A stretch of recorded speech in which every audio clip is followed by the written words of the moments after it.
Adventure প্রেমী পর্যটকরা নতুন উচ্চতায় এক নতুন রোমাঞ্চ অনুসন্ধান করছেন ক্লিফ সুইং দোলনায়। শুনতে সাধারণ দোলনা মনে হলেও এটি মোটেও সাধারণ নয়। চীনের গুইঝৌ প্রদেশের লিবো কাউন্টির একটি কারস্ট গুহার ভেতরে নির্মিত বিশাল 10 তলা সমান উঁচুতে ক্লিফ সুইং নামের দোলনা এটি। ধারণকৃত ফুটেজে দেখা যায় সাহসী পর্যটকরা প্রথমে একটি পাথরের দেয়াল বেয়ে উপরে উঠছেন, তারপর গুহার উপর নির্মিত একটি প্ল্যাটফর্ম থেকে লাফিয়ে পড়ছেন। দড়ি দিয়ে সুরক্ষিত অবস্থায় তারা 180 ডিগ্রির এক বিশাল বাঁকে দুলে দুলে নিচে নামছিলেন, আর কর্মীরা নিচে দাঁড়িয়ে তাদের ধরে নিচ্ছিলেন।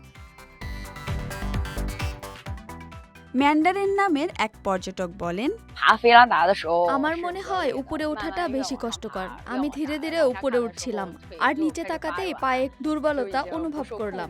পা কাঁপতে শুরু করলো। তারপর প্ল্যাটফর্মে উঠে চোখ বন্ধ করে একটুখানি সাহস নিয়ে লাফ দিলাম। এখন খুব খুশি লাগছে।